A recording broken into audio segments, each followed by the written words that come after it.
question of the week, sponsored by Condor Darts. It's a simple one. At least I think it's a simple one. Because it's who will win the 2024 PDC World Championship. There's only one correct answer. Alex, do you know what that is?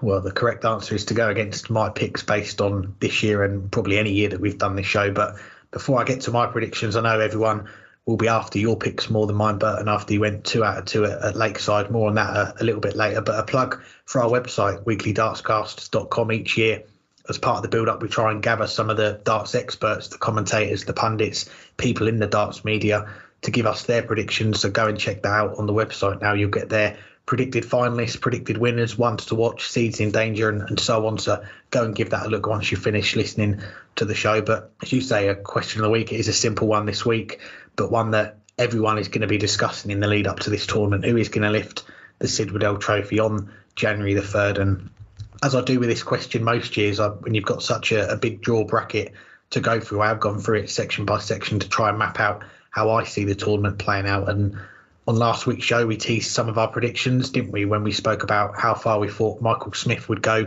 in his title defence and also who would win the Ballon d'Or, Paddy Power's trophy for the player who hits the most 180s. Well, let's circle back to my first prediction last week, and I said that Michael Smith in the first quarter of the draw would go out in the last 16, and that is going to be to Ross Smith. I think Ross has had some dramatic defeats on that Ali Pali stage the last 2 years. He's lost both times 4-3 to Dirk van Duijvenbode in the last 32, but I think he clears that hurdle.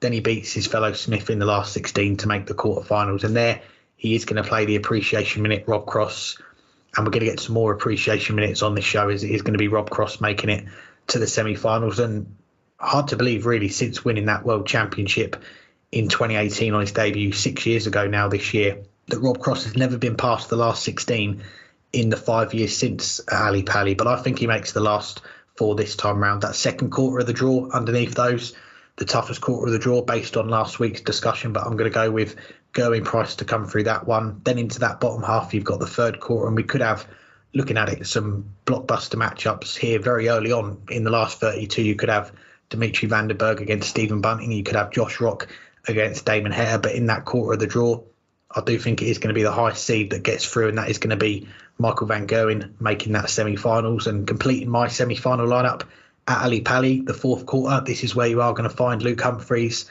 the pre-tournament favourite, but I don't think he's going to make it out of that quarter. I think he comes unstuck against Ryan Searle in the last 16. But the player I've got coming through that section is Dave Chisnell. And last week I said the winner of Price and Anderson in the last 16 is going to win that Ballon d'Or. That is going to be Price winning that game, and he is going to make the final, where he's going to play Michael van Gerwen. And after 4 final defeats in the majors against Michael van Gerwen, Gerwyn Price is going to get his man here. I'm going to go with Gerwyn Price to become a 2-time world champion, finally get one over Michael van Gerwen in a major final. He's lost in both the Minehead finals, he's lost in the World Match Play, he's lost in the Premier League to this man, but this is going to be the time he gets one over him. So I'm going to go with Gerwyn Price to become that 2-time world champion. Well, so to answer the question I asked when I started this, then you don't know. No, I've got no idea. No, and if it is the Gerwyn Price that we saw in March and April, then I think you're right. I mean, Gerwyn Price looked as good as anyone has ever looked on the Aki for a good 2 months. But the problem is he hasn't looked like that since then. Yeah, it's not that he's been bad, but he's not been the same player, and he's not. And there's been multiple players who I think are better than him since then. That doesn't mean he can't pull it out, and it doesn't mean that other players can't regress. But I just don't feel comfortable picking Gerwyn Price right now, especially with how good Luke Humphries is playing. But I'll do the same thing you did. I'll pick one person from each quarter so that we have our semifinalists. I like the Ross Smith shout. I mean, in overall averages this year, he's 6th in the PDC, not just Players' Championships, but across all the events this year. 7th, which just tells you how good of a year he's had. He's been quietly brilliant. Yes, he hasn't won a major this year, but he did say when he won the Upset of the Year award that he's not going to win it again. Not because he didn't think he was going to win the European Championships again, but because he didn't think it would be an upset again. And while he has not matched the success of last year, He's not made it to a quarterfinal of a major. He's only made it past the last 16 of one Euro Tour event this year. But his overall level of performance has been higher.